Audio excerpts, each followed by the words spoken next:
கார்த்தியச்செல்வி. என்னோடய husband name வந்து ராஜா. எனக்கு 2 பசங்க.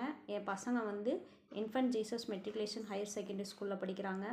என் பசங்க 2 பேருமே எல்கேஜியிலேருந்து அங்கே தான் படிச்சுட்ருக்காங்க. என் பசங்க 2 பேருமே நல்லா படிக்கிறாங்க. தமிழ், இங்கிலீஷ் நல்லா ரீட் பண்ணுறாங்க. அந்த நல்லா ரீட் பண்ணுறதுக்கு ட்ரெயின் அப் கொடுத்த எல்லா டீச்சர்ஸ்களுக்கும், அங்கே இன்ஃபன்ட் ஜீசஸில் ஒர்க் பண்ணுற எல்லா டீச்சர்ஸ்களுக்கும் என்னோடய நன்றியை தெரிவிச்சுக்கிறேன்.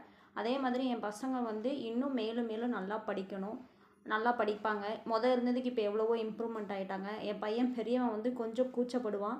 இப்போ வந்து என்னென்னா அவனாகவே வாலண்டியராக போயிட்டு நான் ப்ரேயரில் இது சொல்கிறேன், திருக்குறள் சொல்கிறேன், தாட்டு சொல்கிறேன் அப்படின்லாம் போய் கேட்டு அவனாகவே அதெல்லாம் வந்து ரெடி பண்ணிக்கிறான். எனக்கு அது நினச்சி எனக்கு சந்தோஷமாக இருக்குது. அதே மாதிரி என் பையன் வந்து டெய்லி வந்துட்டு ஹோம்ஒர்க்கு அன்னன்னைக்கு ஹோம்ஒர்க்கு அப்பப்போ முடிச்சிடுவான். அதே மாதிரி அன்னன்னைக்கு ஹோம்ஒர்க்குக்கு அவனே படிக்கிறதுக்கு அவனே ரெடி ஆகிட்டான். எனக்கு அதை நினச்சி ரொம்ப சந்தோஷமாக இருக்குது. அதே மாதிரி என் பையன் சின்னவனும் அதே மாதிரி தான். அவனும் நல்லா படிக்கிறான், நல்லா எழுதுகிறான், அவனும் நல்லா இம்ப்ரூவ்மெண்ட் ஆகியிருக்கான். அவனும் ப்ரேயரில் எல்லாமே பண்ணிக்கிறான், செஞ்சுக்கிறான். எனக்கு அதை நினச்சி ரொம்ப சந்தோஷமாக இருக்குது. என் பிள்ளைகளை வந்து இவ்வளோ தூரம் வழி நடத்தி கொண்டு வந்த இன்ஃபன்ட் ஜீசஸுக்கும் அங்கே ஒர்க் பண்ணுற எல்லா டீச்சர்ஸ்களுக்கும் மிக்க நன்றி.